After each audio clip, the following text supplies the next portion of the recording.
Selamat malam, kita berjumpa dalam Sophie Navi Talks You Are Loved. Biasanya acara ini mengudara di sore hari pukul 4 waktu Indonesia bagian Barat atau 5 WITA. Namun khusus hari ini karena narasumber yang diajak berbincang-bincang juga sibuk sekali jadwalnya. Dan kalau boleh jujur, saya lebih lega bila dia diajak bicara setelah dia bekerja. Because she's busy saving lives. Sebentar ya, saya coba besarkan dulu volume di headphone. Suara saya jelas? Apakah suara saya jelas? Oh, terima kasih anakku. Oke, kalau suara saya jelas, saya mohon tolong diberikan jempol. Apakah sudah jelas? Salam untuk kakak dan keluarga. Terima kasih.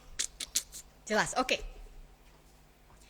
Teman-teman, saya dari pagi bicara terus soalnya ya. Hari ini ada acara online dan sebenarnya sejam yang lalu baru selesai. Jadi bicara terus, so I really need warm water.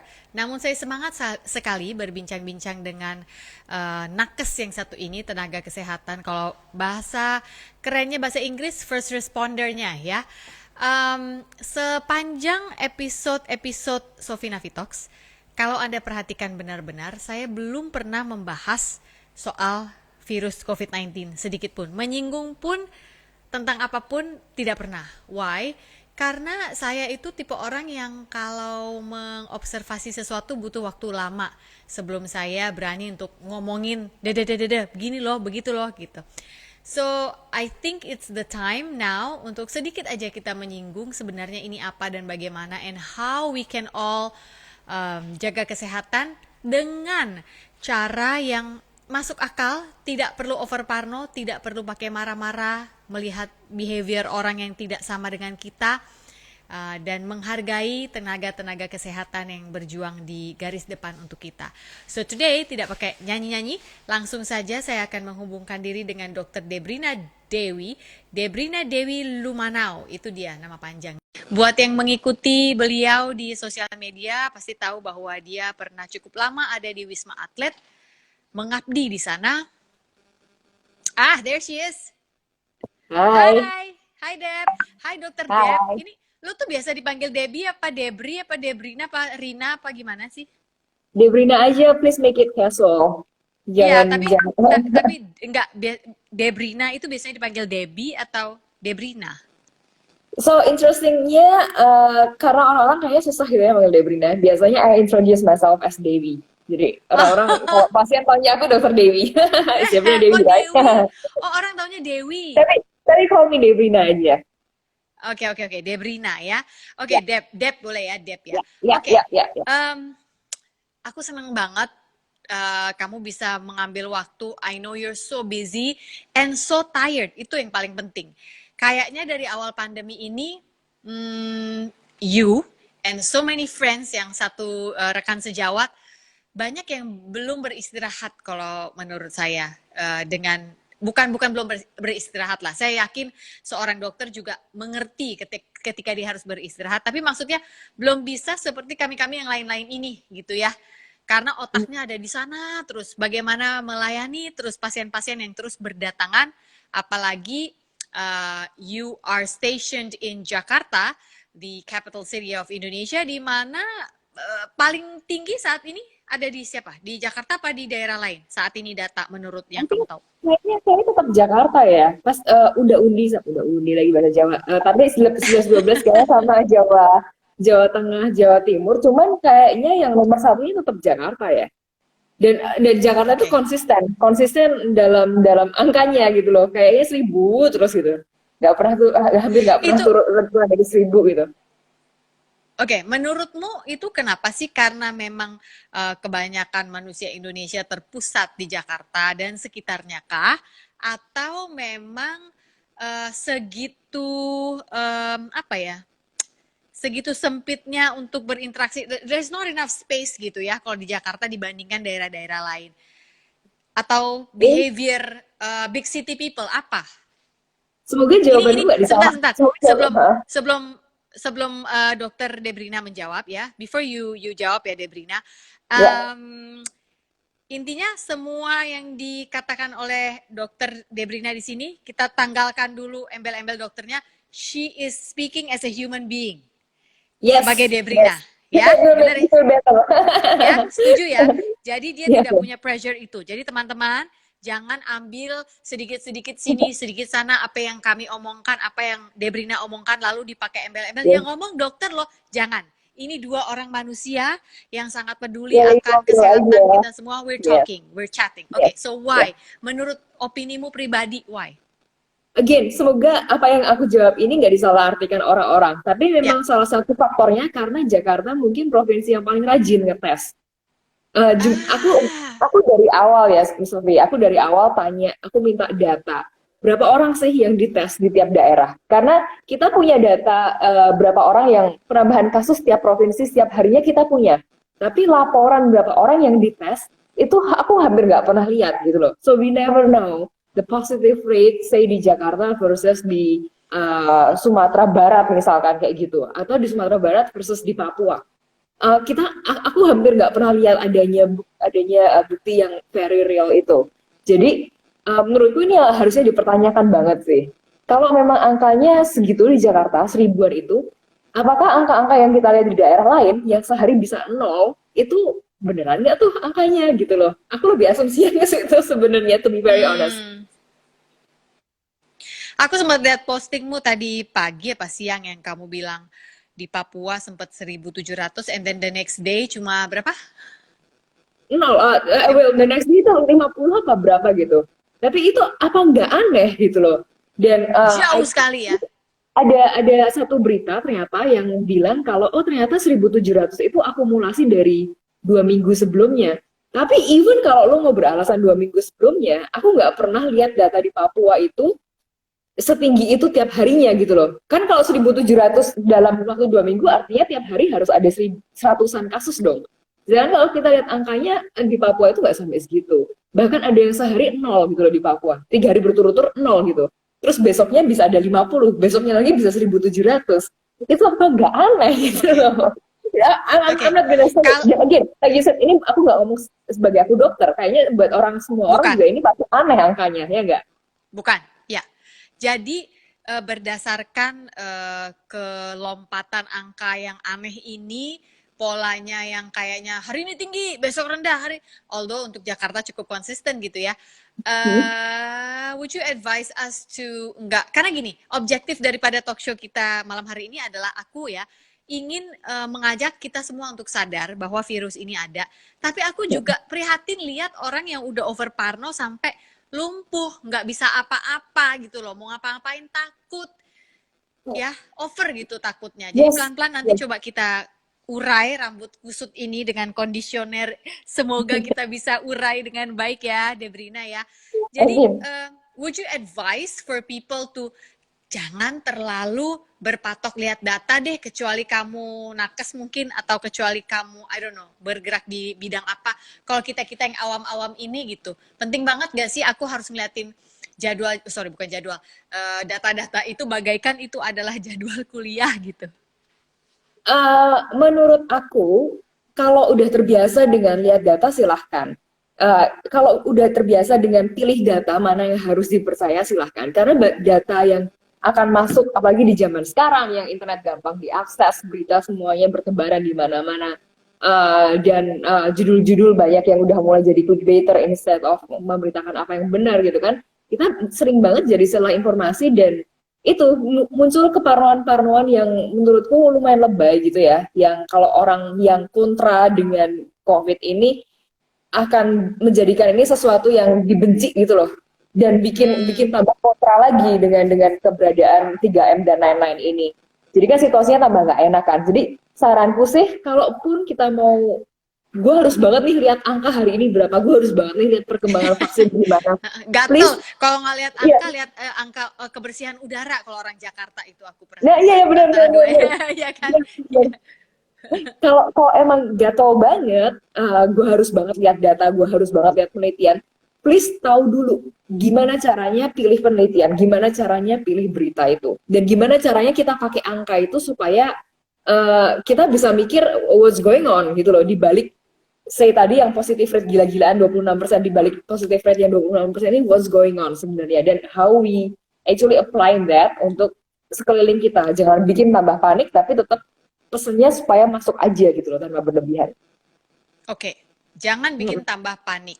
Berarti tidak perlu panik, namun tetap perlu 3M, enggak sih? Sepenting apa sih? I know this sounds silly ya. Bagi yang mungkin sangat parno saat ini pasti kesel kalau dengar aku nanya, apaan maksud lo? Seberapa penting 3M? No, I really want to know. Sekali lagi, ini adalah diskusi, kita sama-sama dari nol, saling mendengarkan sisi masing-masing. Aku sebagai masyarakat biasa, ibu-ibu yang tinggal di Bali, yang melihat keluarganya di Jakarta, lihat teman-teman yang ada di Bali, lihat ketika pendatang datang ke Bali pun, itu suka sering ada perubahan, satu dinamika yang berubah di Bali gitu ya. Namun seberapa pentingkah kita melakukan 3M itu, menjaga jarak, memakai masker, dan mencuci tangan? Is it that life-saving, Debrina? It is the most life-saving tool that we have right now. Currently cuman itu doang yang terbukti sangat kuat untuk mencegah penyebaran COVID-19. Jadi gak ada obat-obatan, belum ada obat-obatan atau sesuatu yang kimia bentuknya yang kita tinggal telan atau kita tinggal suntik terus mencegah kita dari COVID-19. Gak ada. The best tools that we have right now itu cuma pakai masker, jaga jarak, sama cuci tangan. Jadi itu yang kita terus-terusan advice gitu kan. Tapi apakah kalau kita melakukan 3M dengan benar itu kita akan terlindungi banget dari COVID-19? I don't know, I'm not sure. Aku nggak bisa jawab juga. Karena dari semua tools atau obat-obatan yang kita punya dalam kedokteran, itu hampir nggak pernah ada yang 100% bisa menjamin keselamatan kita gitu kan.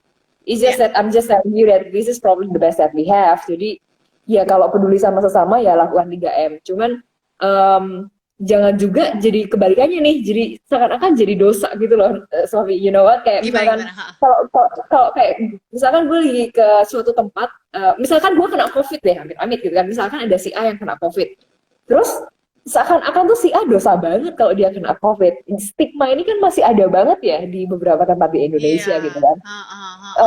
Kayak ada judgement, gila lo kena COVID, pasti lo nggak patuh ya, pasti lo nggak pakai masker ya, pasti lo nggak belum jaga tentu gitu kan. Ya. Belum tentu, we never know. Ada satu penelitian yang bilang 80% orang yang kena COVID di suatu daerah itu mereka mengaku kalau mereka selalu pakai masker kemanapun itu gitu. Jadi we really never know. Walaupun udah ngelakuin 3M pun, ini virus benar-benar nggak pandang bulu ke siapa-siapa. Kita manusia, kita banyak lengahnya kan, dan di saat lengah itu virus itu masuk gitu sih. Ya, dan kalau aku boleh merangkum sedikit dari yang baru kamu bilang ini ya, Debrina, kamu bisa mengeluarkan statement itu bahwasannya memang ada ada research yang mengatakan, data yang mengatakan 80% orang yang kena COVID-19 justru yang pakai masker, ya, yang rajin. Tapi kita tidak pernah tahu kapan dia lengah, kapan imunitasnya sedang turun. Namun kenapa dong Debrina bisa bilang kalau, ya tapi kamu tetap harus 3M, tetap harus pakai masker, tetap cuci tangan, tetap jaga jarak. Adalah karena beliau ini sudah 9 bulan bekerja di COVID ward, dan itu satu-satunya senjata kamu, begitu ya? Yes, so far menurutku cuman itu aja yang aku lakukan supaya masih negatif sampai sekarang. Iya, gitu. Iya. Ini banyak banget yang penasaran. Oke, selain 3M, memakai masker, menjaga jarak, mencuci tangan. Of course lah, especially because you're a doctor ya, menurutku harus lebih vigilant lagi karena kamu di dalam wardnya. Kalau kita kan mungkin ke supermarket, papasan sama orang. Kalau kamu kan benar-benar, because profesinya dokter, you get to meet people yang kita nggak tahu, they might be sick gitu. Yang aku mau tanya ini berikutnya adalah, sebagai orang yang bekerja di dunia kesehatan, kamu punya ritual makan apa? Ini banyak penasaran nih. Kalau dokter itu gimana sih caranya? Mereka tuh punya vitamin khusus ya? Itu gue dapat pertanyaan banyak banget tuh tadi ya.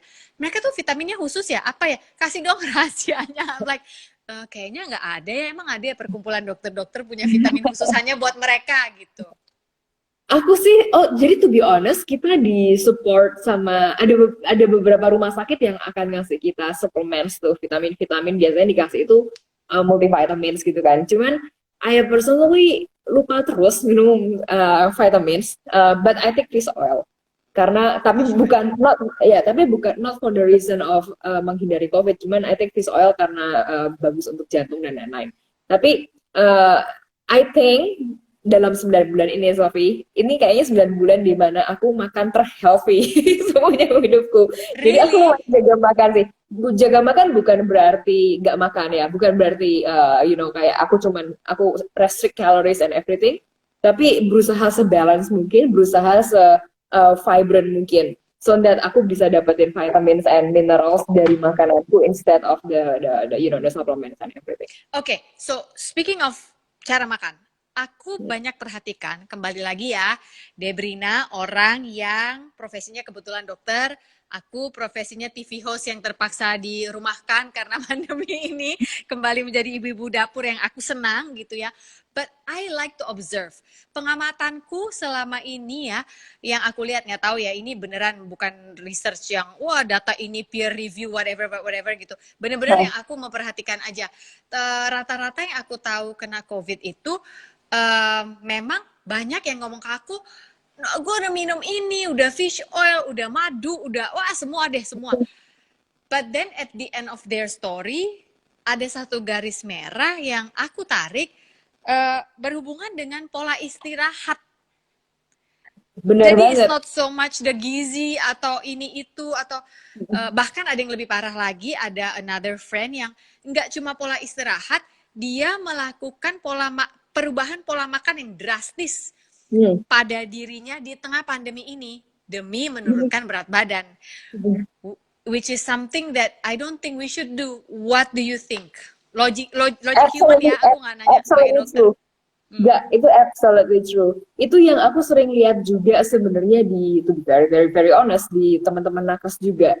Karena ada beberapa tempat yang kita itu nggak boleh kemana-mana. Maksudnya kita ada karantin di dekat rumah sakit kita, in our hospital complex. So basically what we do itu cuman kerja di zona merah, which is tiring emang. Jadi abis kerja dari zona merah itu kita biasa udah langsung tidur, and then we eat, right? Terus kita nggak punya waktu untuk olahraga and everything.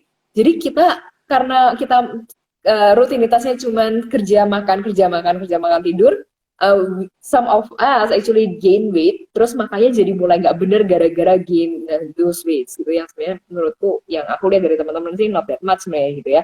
Cuman mereka jadi kayak crash their diet, diet gila-gilaan, terus tetap harus masuk ke zona merah ya kan, tetap harus pakai APD ya kan. Dan I think it just did more harm than good to them juga gitu. Iya ya, ya lebih Karena banyak mudaratnya daripada manfaatnya tuh.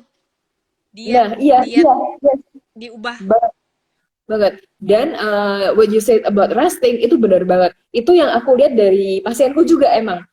Kebanyakan pasien-pasien yang aku lihat itu satu, mereka pasti akan ngomong kalau enggak saya udah pakai masker kok udah kemana-mana, atau mereka yang udah ngaku sendiri, iya nih kemarin bandel nih nggak pakai masker gitu kan. Nah yang kedua yang mereka selalu bilang adalah gue nggak tidur cukup atau gue nggak istirahat cukup karena kemarin abis pergi ke luar kota nggak sempat istirahat karena harus road trip dan lain-lain.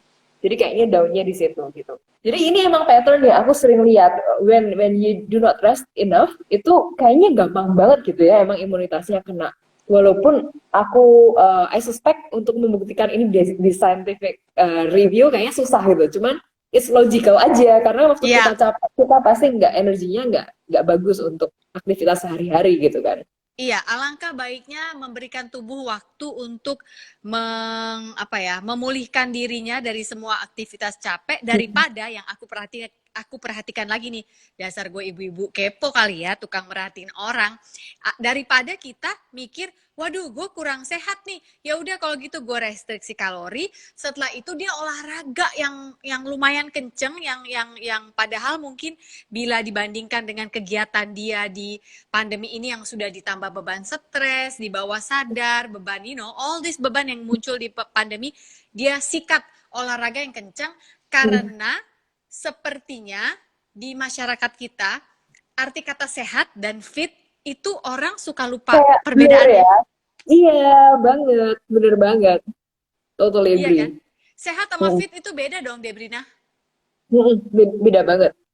Ya, Dan ini akan balik lagi juga ke orangnya masing-masing. ya, Sebenarnya yang buat mereka sehat itu apa, buat mereka fit itu apa, kayaknya itu perlu emang satu garis lurus yang jelas dulu gitu loh. ya. Mm-mm. Orang sehat pasti akan fit dalam Mm-mm. takaran yang seharusnya dengan berat badan dia saat itu, Ya, ya, musim yang ada saat itu, entah itu musim hujan, musim panas, musim flu, musim apa. Namun ya. orang yang fit belum tentu sehat. Do you agree? Mm-mm. Ya, Ya, ya, ya. yes, Karena yes, over yes, capek gitu ya. Oke, yes. sekarang aku mau tanya, kita simpelin aja deh. Sebenarnya si COVID-19 ini apa sih? Is it just a bad case, super, super, super bad case of flu? Well, you can say that. Tapi kita harus ingat tahun 1900-an itu waktu flu pertama kali mendarat di bumi ini, kita juga kayak gini, kita juga kayak COVID sekarang atau malah mungkin lebih buruk lagi. Waktu itu flu itu kalau nggak salah 5 tahunan deh berlakunya. Jadi bayangin ada pandemik ini, ada COVID-19 ini berlaku sampai 5 tahun. That's what happened di tahun 1900-an sama flu yang sekarang kita lihat itu kayak apaan sih flu doang gitu kan. Ya. Jadi I hope nanti 10 tahun ke depan kita ngeliat COVID tuh juga kayak COVID doang gitu ya. Cuman problemnya itu memang karena walaupun memang secara penyakitnya sendiri kalau lihat dari fatality rate-nya nggak terlalu tinggi, tapi kita itu have no idea about the disease gitu loh. Kita nggak tahu ini mau Nah, diapain. Bahkan jangankan ngomong treatment, sifatnya si virus ini aja kita masih belum 100% tahu. Ini virus gimana sih? Jadi katanya eh, cuman bahayanya ke orang tua. Ternyata berapa bulan kemudian kita tahu kalau di Indonesia angka kematian anak tinggi banget gitu kan. Jadi every time we think we know about the virus, we don't. si virus ini we don't. Yeah, the virus is like one step ahead of us. Ya, Itu yang bikin tricky for now. ya. So it's probably yes, it's probably a very bad flu, but only for this time. I hope only for this year. I hope next year semoga udah nggak seperti ini. Oke, when you say that next year semoga sudah tidak seperti ini, apakah again bukan opini dokternya yang saya minta ya, ini observasi Debrina. Apakah karena you're talking about vaccines coming in, or you are talking about yang namanya herd immunity itu yang digaung-gaungkan di mana-mana, yang karena kita sudah semakin dalam tanda kutip terbiasa terpapar dengan dia, we tend to build an immunity system. Kayaknya kalau di Indonesia it will be a mix of both. um, we will have the vaccine, tapi I'm not sure uh, distribusinya nanti gimana di Indonesia. Apakah bisa 100% oke berjalan dengan lancar apa enggak gitu ya tanpa hambatan. Tapi yang aku lihat sekarang dari pengamatanku juga kita ini angka infeksi kayaknya nggak kekontrol banget ya gitu. Ya, Dan betul. dengan angka infeksi yang nggak kekontrol ini kayaknya ya mau nggak mau akan menjadi herd immunity yang sebenarnya kita nggak mau gitu loh. Karena aku pernah hitung-hitung tuh kalau kita mengandalkan herd immunity yang organik, there will be too many kematian di kanan Casualties. kiri kita. Iya iya iya. Dan itu akan kanan kiri kita banget gitu. I don't know if you feel it the same way. Cuman dari yang aku lihat sekarang ini sekarang yang telepon untuk tanya kamar ke aku itu udah Lingkar teman-teman di dalam. ring satu banget gitu loh kayak yang beneran yang temen deket banget yang kayak dia orang tua gue kena COVID ada kamar gak di sana gue udah telepon 10 rumah sakit di Jakarta penuh banget itu udah kayak yang ring satu banget nih sekarang gitu jadi kalau aku ngelihat pola infeksinya di Indonesia yang makin lama kok makin kayak hopeless gini to be very honest.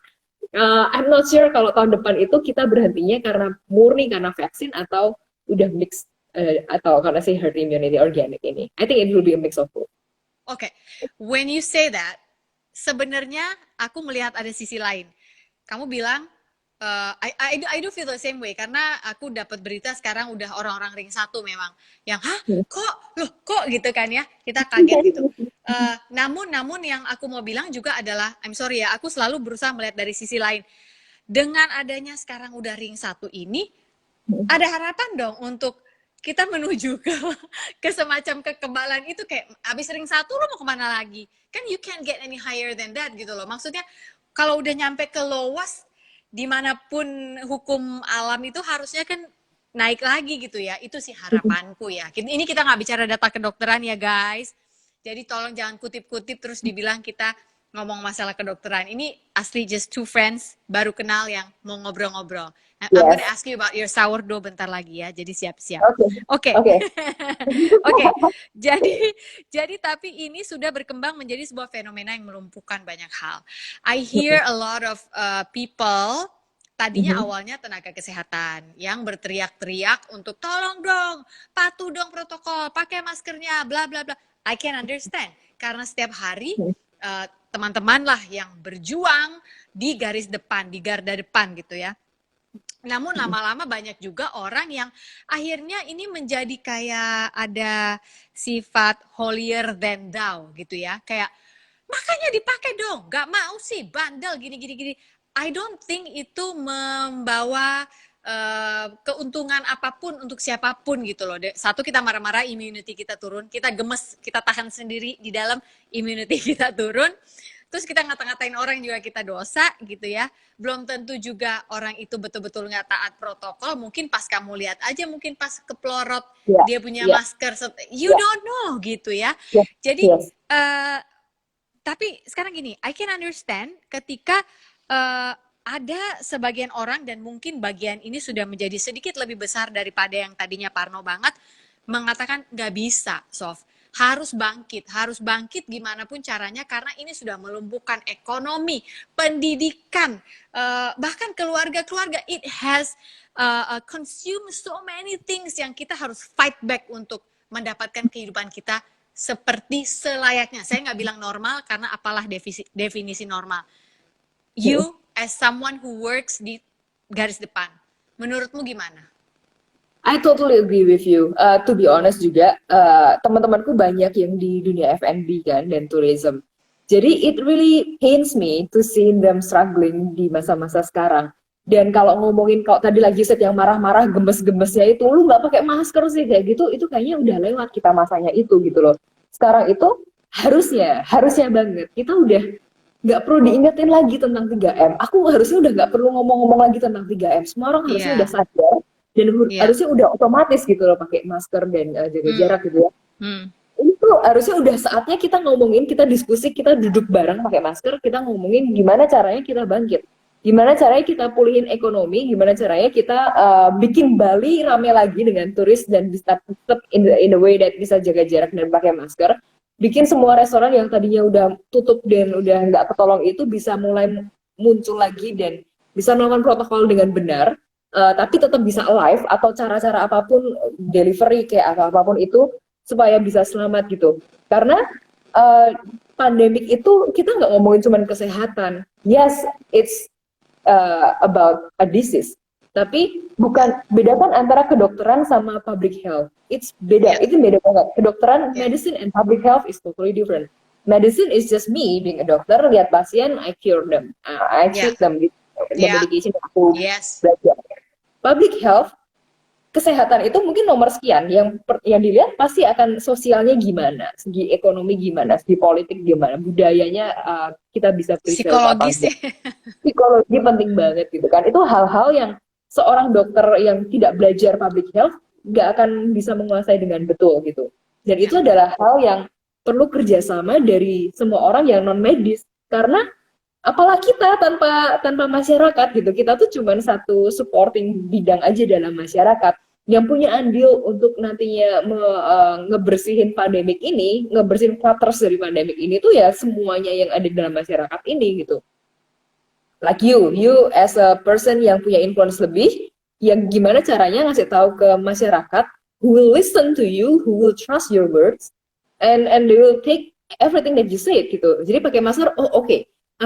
Basic pakai masker itu efektif memang ya, karena aku tahu pemerintah melakukan itu, aku tahu pemerintah nggak henti-hentinya memasarkan 3M dan lain-lain, cuman caranya pasti akan beda-beda yang ditangkap oleh masyarakat waktu pemerintah ngomong dan beberapa orang yang lain ngomong dan keluarga sendiri yang ngomong, istri sendiri yang ngomong, suami sendiri yang ngomong, itu pasti akan beda jauh gitu loh. Iyalah. Yes, jadi perlu kerjasama dari semua sisi ini. setiap orang juga kan punya penerimaan yang berbeda. Jadi saya rasa kita harus bisa menghargai itu juga ya. How people perceive and ya itulah kalau menurut aku. Malah kalau kita tergemas-gemas dan marah-marah, I don't think we're doing any good gitu ya. Yang ada kesel sendiri, imunitasnya juga turun. Ini ada pertanyaan katanya, emang udah bisa pergi kemana-mana tanpa sebenarnya ada keperluan? Sebenarnya itu udah menjawab sih, kalau nggak ada keperluan, I don't think you need to leave the house gitu ya. Ya. Tapi juga jangan parno. Jadi aku selalu menekankan ini karena di satu sisi emang aku sangat pro 3M. Jadi please tetap pakai masker kemana-mana, please jaga jarak dan lain-lain karena that's the best tools that you have. Cuman jangan lebay juga gitu loh. Dengan kalian sebenarnya misalkan zaman dulu kan ada tuh berita orang yang pakai APD ke supermarket gitu ya. Dengan kalian itu pas awal-awal. Iya kan? Iya kan? Nah, so when you actually do that, itu akan menimbulkan sentimen-sentimen negatif dari beberapa orang yang kok gini sih gitu. Kalian nih yang pro COVID kok lebay amat sih? Dan ini yang bikin kita kayak perang sendiri gitu kan. And you don't want that. Iya. Benar. Iya. Nah, ini ada pertanyaan lagi katanya, apakah kolam renang terutama public swimming pool misalnya di hotel cukup aman dari penularan COVID? You know what? I think pertanyaan kayak begini sebenarnya kita bisa memakai logika kita sendiri. Kalau saya, I don't know ya, this is my opinion. Abis ini silakan Debrina. Kolam renang itu kan ada klorin ya, seharusnya aman. Namun bila dia udah banyak orang isinya cendol, ya nggak aman juga. I just take the easy logic aja gitu loh. I don't know. What about you? I agree. Dan emang kalau kita ngomongin tentang more about the scientific point of view, si virus itu kan akan nempelnya di droplet aja. Jadi begitu dia kena, dan droplet manusia itu pH-nya dan komposisi dari saliva kita itu udah cocok untuk tinggalnya si virus ini. Suhunya juga, makanya dia betah gitu kan. Tapi begitu dia ke environment yang berbeda, ke lingkungan yang berbeda, walaupun sama-sama liquid, misalkan di kolam renang atau di air biasa gitu ya, atau di sup atau apa yang dipanaskan, harusnya dia udah nggak bisa bertahan hidup. Harusnya, logikanya. Again, ini opini Debrina, bukan opini medis, oke? Betul. Ya, tapi ini observasi. Kalau pas lagi renang terus ganti ke ruangan gantinya rame-rame, sama aja bohong. Sama aja bohong, gitu ya. Atau berenang terus di sana ada keluarga orang, kita ikut nebeng di sana main gendong-gendongan ya, lu cari masalah. Gitu ya. Oke, aku mau intinya logika kok teman-teman, intinya logika. Oke, ini ada pertanyaan dari Tracy Trinita. Seperti apa dunia medical di tahun 2021 dalam penanganan COVID dan penyakit? Sebenarnya dia di bawahnya ada terusan penyakit respiratori lainnya. Oke. Menurutmu? Menurutku 2021 itu secara medisnya kayaknya akan lebih nyantai ya, tapi yang lebih dipertanyakan tuh gimana kita distribusi vaksin, karena ini pasti ngomongin vaksin kan. Mungkin ya. Cuman kalau tentang COVID kan itu, tapi kalau tentang penyakit pernafasan secara umum, interesting way-nya, gara-gara COVID ini, kita sedunia itu angka flu dan respiratory diseases lainnya itu terendah dalam sejarah.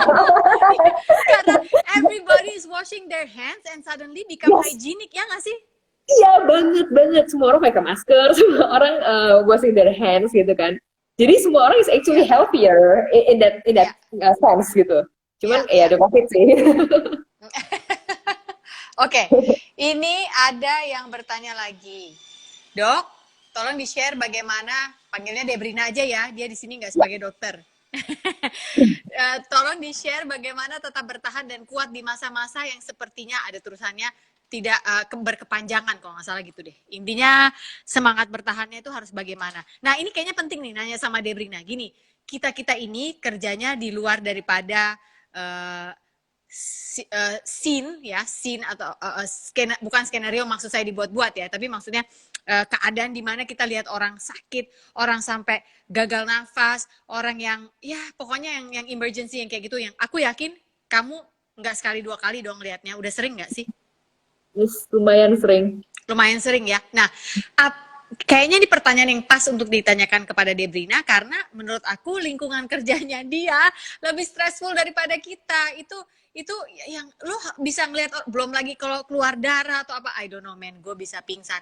Keluar darah oke sih masih sih, yang nggak tahan itu Tidak, you crazy. Aduh, paling nggak tahan tuh kalau udah mulai baper-baper tuh, aduh itu paling nggak bisa deh aku. hah, Kalau baper tuh udah mulai gimana maksudnya? curhat, udah Oh, mulai curhat. curhat, aduh itu paling yang aduh serba susah ya kan mau ngomong apa. Lo Kayak we mau, are so desperate, we don't know what to do gitu. iya, iya. Tapi at the Untuk same bertahan time ini harus gimana? ngomong profesional. Tapi untuk iya untuk bertahan, we try. It's not that easy. Aku bakal ngomong mungkin cuman kayak we try as best as we can untuk stay positive.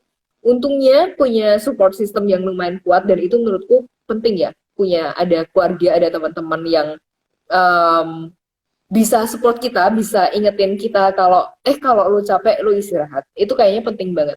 Istirahat itu menurutku juga penting banget sih. Dan jeleknya kan kita kalau udah yang kerja dalam situasi yang under pressure banget, kita nggak ingat istirahat kan. So Hmm. actually to have someone to remind you to take a break, it's very important. Dan to actually take that break, actually tidur cukup waktu gitu. Karena terus terang kayak udah jarang banget yang bisa tidur 8 jam gitu kan. Tidur cukup waktu, terus beneran sehari nggak ngapa-ngapain, itu ini sih, itu ngebantu banget sih. Bener, kalaupun ngapa-ngapain di rumah tipis-tipis gitu loh. Misalnya nyapu tipis-tipis, ya kan? Iya, Jangan iya, nyapu benar, benar, sambil, benar. ya kan? Jangan nyapu Iya, sambil ngelap debu yang di lemari yang apa-apa. Beranak pinak tuh nanti kegiatan lo, yang ada bener nggak tidur banget. Aduh, lagi, bener banget. Yes, bener banget. Jangan stres right? sendiri kan. Iya, yeah, I think is back to our self control. Ada pertanyaan lagi yang aku mau tanya sebenarnya. Di dalam keadaan kita yang sudah 9 bulan pandemi ini, masih adakah kondisi di mana orang, oke sorry ya, zaman dulu ya, ini zaman dulu kalau lo baru pacaran sama orang, baru pegangan tangan, terus kalau lo buang angin gitu ya, you fart, itu kan tengsin banget ya, malu. Kalau sekarang lo deket orang, batuk itu lebih bahaya. Masih mendingan lo buang angin, biarin bau tapi nggak bikin orang Nggak parno. pintar Kalau sih. sekarang kita, iya, kalau sekarang kita ada di sebuah tempat tiba-tiba ada yang atau Iya, iya, iya. Kayak COVID. langsung pakai masker dari sekarang gitu Tidak, kan. tidak. Iya langsung matanya pasti. Nah, pertanyaan gue adalah masih adakah orang yang batuk biasa, bukan batuk COVID? Tes, tes. Keputus kayak tadi barusan. Halo? Ya, pertanyaan gue adalah di musim seperti sekarang ini, semua orang curiga batuk dikit, dikit, dikit itu mencurigakan. Masih adakah orang yang sebenarnya batuk biasa itu bukan COVID gitu? Banyak, banyak banget. Dan itu yang kayaknya kalau mungkin ada teman-teman dokter yang lihat, yang nonton sekarang, kayaknya itu yang kita sebagai medis itu perlu ngingetin diri sendiri. Penyakit gak cuma COVID loh. Jadi jangan jangan cuma berpatokan ini kalau batuk pasti COVID atau kalau demam pasti COVID. Banyak banget kok yang lainnya. Dan kita sering dapat yang respiratory diseases lainnya, yang penyakit pernafasan lainnya yang bukan COVID, ya non COVID. Dan Nih, vice banyak, versa, iya. teman-teman yang nggak ada gejala sama sekali ternyata waktu di iseng swab positif gitu. Oke, oke. Ini mumpung lo ngomongin orang nggak ada gejala sama sekali, berarti dia masuk kategori OTG. Iya, iya, Oke. Sementara kan penularannya lewat aerosol. Sampai situ bener ya? iya, iya. Oke. Berarti Droplet ketika sih dia namanya. bicara, ludahnya muncrat, droplet. Oke, droplets. Pertanyaan aku adalah, kan droplets itu nggak semata-mata hanya ludah dong. Kan ini bukan penyakit anjing gila atau rabies kan? Itu kan ada kandungan apa di dalam ludah kita, dahak kita kah atau apa kita kah yang tinggal di dalam ludah itu sehingga itu yang bisa menyebabkan si COVID ini. What are we talking about exactly?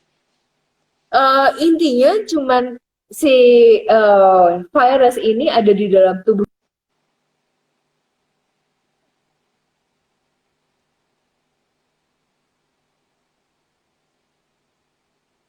Oke, sebentar agak freeze Debrinanya. Hang on Debrina. What's wrong? Jangan putus. Halo.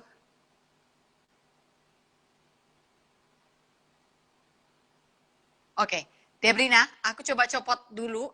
I'm gonna take you off and then I'm going to put you back on ya. Kita coba ya. Oke. Saya akan kembali lagi mencari dia. Sabar ya guys. Ya namanya juga ya kan. Niat baik bisa kalah dengan koneksi. Oke, ini dia send request. Oke. Iya, tenang, sabar. Ya, baru asik tenang. Saya sudah mendial kembali. Sudah saya putar lagi nomornya. Ya ampun, gue orang dulu banget ya ngomongnya putar lagi. Nah, oke. Maafkan Kembali dunia. tadi.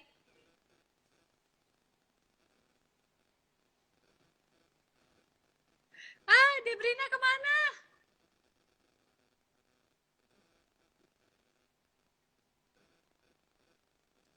Ini masih freeze ya teman-teman ya, Debrinanya ya.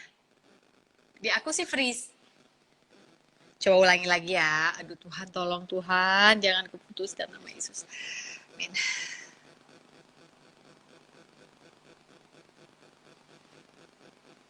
Guys, sabar ya. I know you guys are sabar.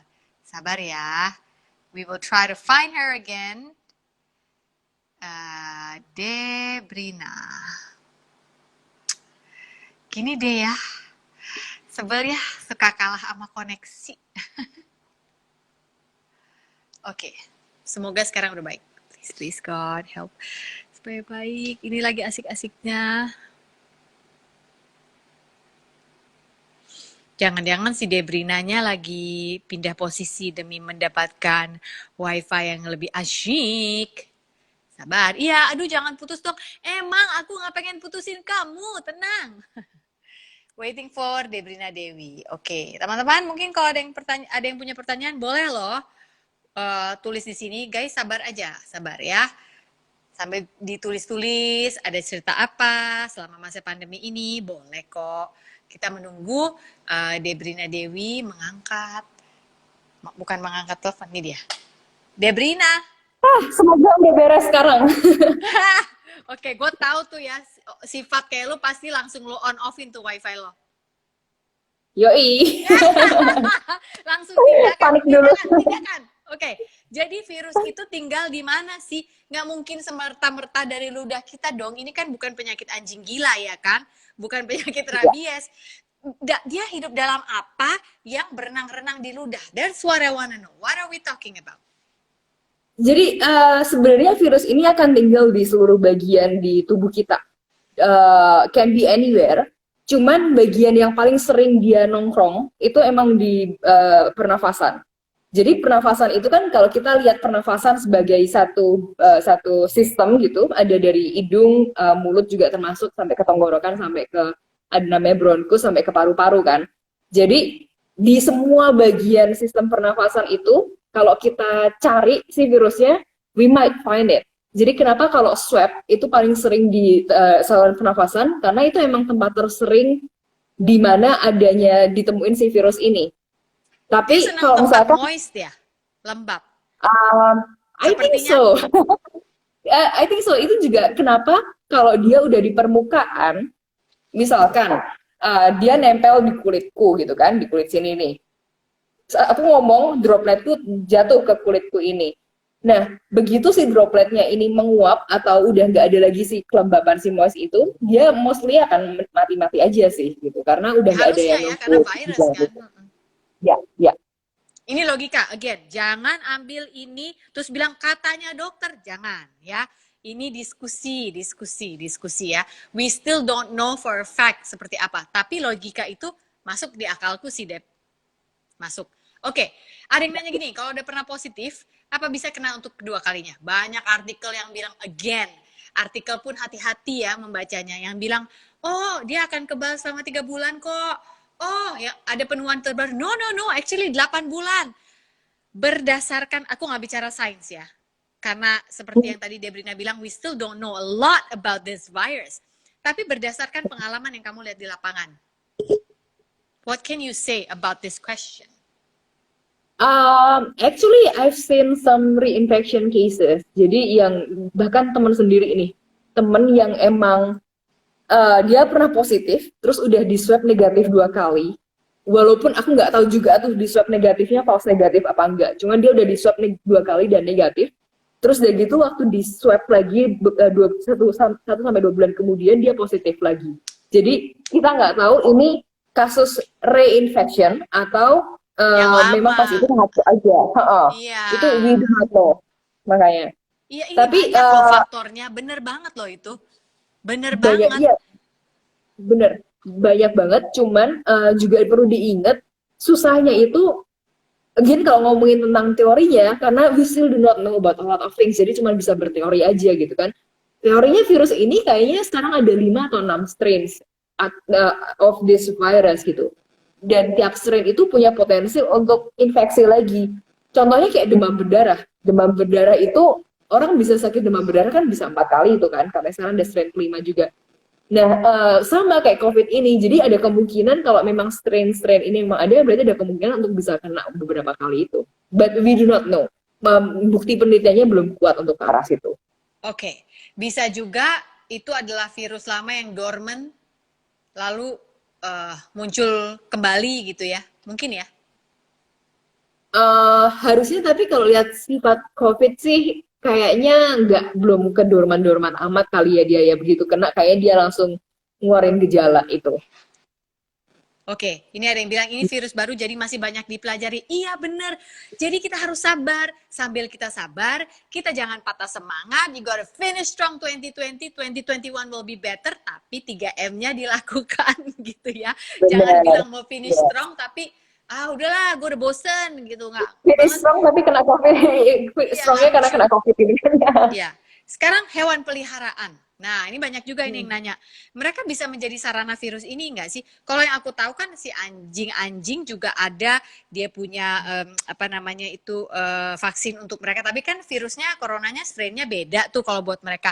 Kan orang sekarang karena Boston, they start to have dogs, cats, burung, cupang, apalagi tuh Iya. hewan-hewan yang lagi marak karena everybody's just crazy at home gitu ya.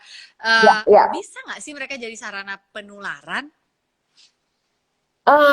Buktinya again belum kuat, tapi aku pernah baca satu artikel memang yang ngomong kalau bisa dari aku lupa binatang apa, tapi ada binatang yang bisa menularkan itu.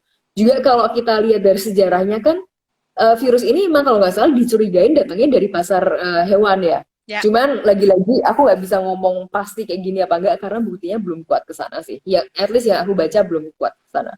oke. Dari tadi Debrina sering bilang yang aku baca, yang aku baca. Sementara teman-teman di sini juga banyak baca. Cuma mungkin bedanya teman-teman bacanya link yang ada di grup chat. Debrina bacanya apa? Kasih tahu kita dong kalau mau baca apa biar nggak Ah, parno gitu. Jadi aku tahu banyak banget berita yang bertebaran gitu ya. Kalau kita Google COVID itu pasti keluar banyak berita macam-macam apapun itu ada. Tapi saranku sih atau at least apa yang aku lakukan, aku berusaha baca dari memang jurnal ilmiah yang udah peer reviewed. Jadi peer reviewed itu artinya memang udah dikaji secara literatur sama orang-orang yang super serius gitu ya, sama orang-orang yang super pinter, yang udah terbit di jurnal-jurnal yang beken. Jadi NEJM, New England Journal, JAMA, gue jurnal-jurnal keren lainnya yang internasional, penulisannya bagus, dan yang paling penting nggak bias. Artinya nggak bias apa? Jadi kita lihat tuh nanti biasa di penelitinya siapa atau penulisnya siapa itu akan ada keterangannya, ada disclosure-nya, dia disponsorin siapa. Ah Nah, kalau iya. misalkan ya, jurnalnya atau artikelnya ngomongin tentang pentingnya pakai masker, tapi yang penulisnya itu disponsorin oleh pabrik masker. Nah, itu kan sebenarnya bias gitu kan. Jadi kita harus Hati-hati lebih ada lebih endorsis. hati-hati endorse-nya siapa itu. Jadi lebih jeli aja karena itu masih it still can happen di dalam dunia ilmiah gitu ya. Jadi kita walaupun aku nggak bilang semua penelitian yang demikian itu jelek, cuman kita harus lebih hati-hati aja dalam membaca dan memilah-milah hasilnya. Ini beneran nggak nih ya, hasilnya kayak gini?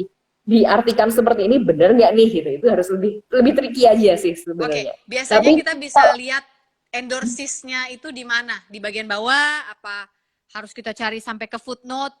biar teman-teman kalau baca. Enggak. Biasanya ada nama penelitinya siapa, terus di bawahnya itu bisa diklik dari universitas mana, terus nanti dia ada ngomong disclosure-nya apa. Misalkan dia nggak bilang no disclosure atau uh, no conflict of interest atau apa. Itu udah oke. Tapi kalau misalkan dia ngomong this professor is also working for this and that company, nah itu harus hati-hati. Company. Iya, tengah tahunnya pas company-nya lo cari tahu dia produksi vaksin atau dia Sama. produksi masker atau dia produksi vitamin C misalnya Ya gitu kan itu, ya. iya. Ya, Benar. oke. Ada satu pertanyaan lagi yang gue mau tanya adalah a lot of people have been asking me this. Vitamin D, and I'm not just talking about vitamin D, D3 yang kita makan suplemen ya. Aku bicara matahari, berjemur matahari. Apakah menurut observasimu sepenting itu? It is Because it's important. free. Yes, it is important. Nomor satu pokoknya vitamin D itu harus balance antara asupan matahari, antara yang kita dapat dari matahari sama yang kita makan gitu ya, yang kita konsumsi. Itu harus balance. Jadi nggak bisa kita cuma suplemen vitamin D-nya aja tanpa adanya matahari yang masuk, and vice versa. Nah, tapi apakah ini penting untuk, especially in particular tentang COVID-19? Penting, karena ada beberapa penelitian juga yang memang udah nunjukin kalau orang dengan kadar vitamin D yang rendah itu biasanya jelek kalau kena COVID-19. Atau Jadi any kita bisa respiratory asumsi, disease. yes, or any respiratory disease. Jadi kita bisa asumsi kalau misalkan pasien ini kita penuhi kebutuhan vitamin D-nya, kemungkinan kita, our chance to save that person's life itu lebih tinggi. So we will try to do that, and we will advise people untuk sebisa mungkin tetap vitamin D itu dijaga, jangan berlebihan, cuman yang penting dijaga aja. Nah, pertanyaan aku adalah mengenai vitamin D ini. Aku pernah baca juga vitamin D itu bisa ditabung. Maksudnya if you get enough sun, misalnya nih ada yang liburan ke Bali gitu ya, jangan cuma di kamar aja dong lo gitu. Cari waktunya untuk matahari, toh nanti when you go back to your town, siapa tahu memang mataharinya agak Gak kurang bisa. dibandingkan Bali yang Yang ngebletrek ada terus-terusan sebulan. gitu kan. Iya kan? Itu beneran bisa ditabung nggak sih? Nggak tahu ya. Again, observasi ibu-ibu. Gue ngeliat ya ojol-ojol di Bali ya. And the local Balinese like, I have tetangga nih si Pak Man di depan ini. Dia kalau nyangkul tuh saking dia patuh protokolnya, padahal dia sendiri tuh di sawah dia pakai masker. Sampai gue teriakin, Pak ngapain Pak pakai masker Bapak sendiri? Ya kan? Bapak copot aja Kita daripada ingin Bapak sesak napas gitu ya. Nah, pertanyaan gue adalah, apakah yang gue baca ini, have you ever heard of it? Memang bisa ditabung nggak sih? Because I see the people here, again observasi ibu-ibu lah, cenderung lebih resilient mungkin apa? Karena mataharinya, I don't know. Aku nggak pernah baca sih, to be honest, tentang itu. Jadi I do not know kalau bisa ditabung apa enggak. Karena kalau in medicine itu kita bakal berpatokan dengan testing gitu kan. Iya sih, Jadi data ya. kita kaku banget ya. Jadi we will actually test people untuk tahu vitamin D levelnya berapa. Kalau kurang kita jor-joran kita kasih lagi kalau dia sakit. Kalau enggak ya kita ya udah, ya berarti you're living healthy enough gitu. Ya, so oke. Ya. Yang mudah sekali kita lakukan dimanapun Anda tinggal di dunia saat Anda menonton ini adalah patuhi 3M, pakai masker, menjaga jarak dan mencuci tangan. Itu penting banget because saat ini it can save lives. Walaupun tetap ada beberapa orang yang tetap kena walaupun mereka sudah menurut mereka pakai masker, tapi bila secara data kita tidak mengawasi mereka per detik seperti kita mengawasi kelinci percobaan ya, kita nggak lihat dia tiba-tiba habis terima paket nggak cuci tangan terus dia ngupil atau apa kan, we don't know gitu ya. Kita tidak bisa membuat asumsi pakai masker kok tetap kena gitu, itu nggak bisa gitu ya. Jadi 3M ini tetap penting. Lalu yang penting lagi adalah mendapatkan sinar matahari karena manusia membutuhkan itu. Jadi dimanapun kita tinggal, kalau memang ada matahari, sis nggak usah takut sis pakai lulur-lulur pemutih, nggak usah. Udah sekarang coklat is the new white gitu ya. Dapatkan vitamin D yang baik gitu ya. Asupan gizi juga tadi kita sudah bicara. Ya kalau memang mampu beli vitamin ya why not. Kalau tidak ya jangan juga dipaksakan ya di pandemi ini a lot of people kan kehilangan pekerjaan, harus Yes. menabung untuk ya kita pokoknya yang wajar-wajar aja ya nggak sih Dep? Yang wajar-wajar Iya, aja. Namun ingat bahwa iya. disarankan sebaiknya tidak melakukan perubahan diet yang ekstrim ya. Apalagi demi Apapun yang ekstrem nggak bagus ya, sebenarnya, ya, ya kan? apalagi demi menurunkan berat badan. Kecuali, nah ini kayaknya kita tuh harus pagerin setiap ini nih supaya orang-orang nggak, katanya boleh gitu. Kecuali memang ada masalah kesehatan dan memang harus menurunkan berat badan, diawasi dokter gizi. Ya, Ya, that's a different thing. Tapi kalau kita ya. sendiri yang, gue lagi pengen kurus biar masuk ke baju Natal dan tahun baru gue akhir tahun ini, I don't think you should do it. I just think you Yeah, should eat well, it better. Yeah, choose your food choose better food, ya kan? basically. Dan Yeah.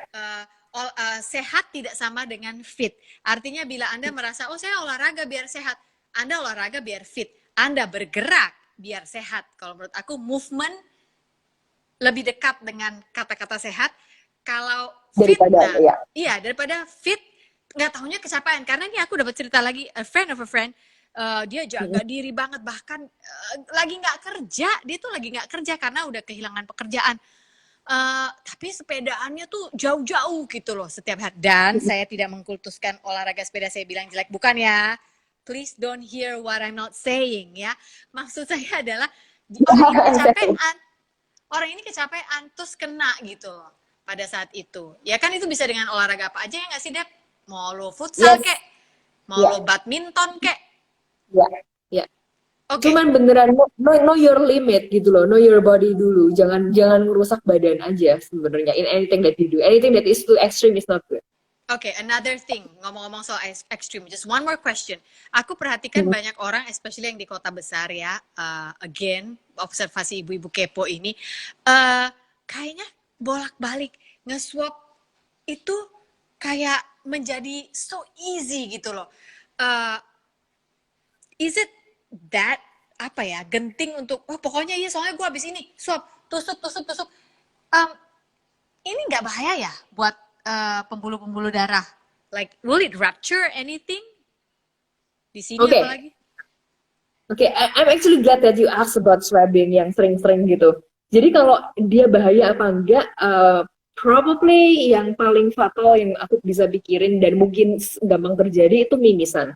Karena di daerah depan sini pembuluh darahnya emang rapuh, apalagi kalau ada polip atau something in the nose, jadi mungkin bisa melukai itu, jadi ada mimisan gitu ya. Tapi itu secara medis lumayan nggak susah lah untuk menghentikan mimisan yang terjadi karena swab. Cuman yang aku highlight banget adalah jangan membuat karena it's just so easy apalagi di Jakarta to get swab, PCR Iya, swab. so easy. Dan, Bener. ya, jangan sampai jadi kayak alasan kita yang kayak we take it for granted. Gue udah swab kok bisa dong nanti malam gue ke party kan pakai masker, ya nggak gitu juga gitu. Ya kan? Ya. Atau I've heard of also, oke, ini bukan aku kenal, but I have a friend who has a friend yang dia ngomong, telepon aku curhat, aduh temen gue agak khawatir deh. Jadi dia punya mbak dan driver gitu ya. Pokoknya pegawainya di rumah itu adalah 7. And then every week she makes them poke their nose and their tenggorokan gitu. Menurut gue ini juga agak kurang manusiawi nggak sih? Especially ini bukan yang pulang pergi punya ya, they stay in the house. Ya, aku juga dengar yang kayak gitu sih. Agak lumayan Iya, ini ya, lumayan panuan banget mereka gitu. iya itu Walaupun agak invasive gitu. Enggak ya sih? on the other hand ya it's good. Cuman yang perlu kita ingat juga jangan sampai apa yang kita lakukan yang secara some people will see it extremely aneh gitu. Itu bikin orang-orang jadi tambah malas aja sama bikin create this bad sentiment aja tentang COVID ini gitu kan. Oke, so guys, semua pertanyaan yang lain seperti bagaimana dong, kasih saran dong buat anak-anak biar bisa bermain di musim pandemi ini, atau apakah saya sudah bisa ke salon, atau saya sudah bisa pijit di musim pandemi ini, atau saya sudah bisa ke restoran, atau apa. I think the person yang tahu jawaban itu adalah diri Anda sendiri. Anda tahu lingkungan kemana Anda pergi, right? Ya. Anda tahu siapa yang Anda temui, Anda bisa kira-kira rasakan saya perlu nggak ke sana atau tidak? Anda tahu kapan harus istirahat? Dengarkan suara kecil itu yang mengatakan time to rest gitu ya. Jangan selalu dicuekin. Anda juga yang tahu bahwasannya kayaknya gue perlu makan lagi deh. Ini beneran tubuhnya yang minta, bukannya saya rakus gitu ya. And things like that, daripada yang kecil-kecil gini menurut aku nggak bisa kita bahas di sini because it all comes back to you. Karena Ya. ya kita udah dengar tadi yang penting itu ya mau nggak mau 3M ini 3M ini karena susah loh kalau misalnya ada yang nanya ibu saya mau datang nih dari luar kota, dia udah terlalu rindu bla bla bla bla, nanti nyampe harus langsung saya swab. You can't, like, I don't think, apalagi kalau si orang itu misal adikmu atau siapa udah nggak pernah kemana-mana selama ini, lalu ingin berjumpa, asal dia tidak punya gejala dan yang lain-lain, ketika awal ketemu jaga jarak dulu, pakai masker, I don't think it should be a problem gitu. Jadi again, kembali ke kita punya ini ya, judgment yang clear gitu ya, Debrina ya. Yes. That's so true. Cuman itu Iya. aja sebenarnya. Iya, jangan mau dijadikan konyol ya karena si COVID ini, aduh si COVID. Iya, jangan and don't make it complicated. Udah jangan pertanyakan kalau gue gini gimana, kalau mau ada yang datang mau gini gitu gimana. 3M, jawabanku bakal sama, yang penting bisa 3M. Udah, itu aja. Iya, oke. Well, Debrina, thank you so much for your time. Ini sudah 1 Thank jam. you so Sebenarnya aku much. pengen terusin, tapi aku takut keputus, sayang nanti kalau nggak bisa tayang. Nanti besok-besok kalau misalnya aku undang lagi, jangan kapok ya. My pleasure. Thank you for doing this. Thank you for watching everyone. Ya, Semoga dan bisa juga berguna. Debrina selain seorang dokter, dia juga adalah pembuat roti sourdough yang semua orang udah bilang enak banget nih ya. Jadi gue mau order tuh, itu open PO nggak sis? Gimana tuh sis caranya? Open sih. Kalau aku lagi bikin, aku open sih. Nanti aku ya. Oh ya udah oke. Atau kalau orang tertarik boleh DM pas lo lihat, siapa tahu lo pas lihat ya. Yes. Oke, Deb, thank you so much. I pray Thank that you so much. you are always healthy in God's protection, karena people like you in Indonesia kita butuh. Lo tetap mengabdi dengan profesi lo, tapi you bring a cheerful heart and orang-orang jadi nggak parno gitu ya. Terima kasih ya. Resep sourdough jangan lupa tuh katanya. Biang sourdough bisa Aku beli selalu juga. share. Aku selalu share kok resep sourdough. Iya, itu apa namanya, beli biang sourdough bisa nggak sama kamu nggak ya? Jadi jualan sister online nih. Kadang kalau aku lagi bikin, aku open PO. Okay. All right. Oh, there's another friend of mine who says hello from Boston. Hey, honey, I hope you heard everything. Hi. Ini orang Indonesia yang tinggal di Boston. So, if you just tune in, tidak apa-apa, Anda terlambat. Ini akan ditayangkan di IGTV atau di YouTube channel saya, Sofi Navita TV. Ya, bisa nonton di mana aja.